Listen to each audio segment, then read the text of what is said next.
Welcome to the Banker Lamp. Please enjoy the video. You start by preparing power and connection. This saves time.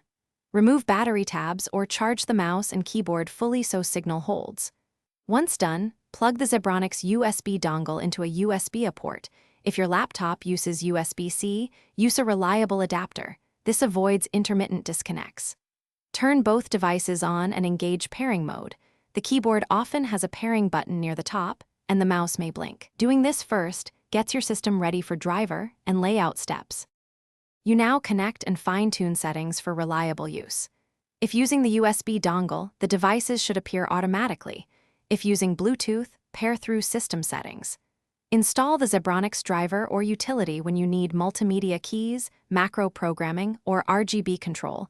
This enables full functionality.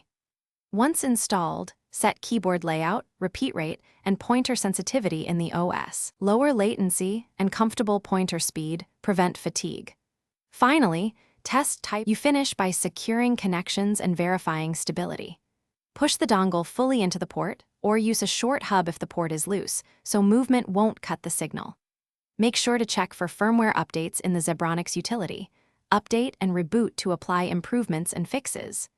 If something goes wrong, try repairing the devices, replace batteries, move closer to the dongle, or try a different USB port. One key tip: reset the keyboard and mouse before assuming hardware failure.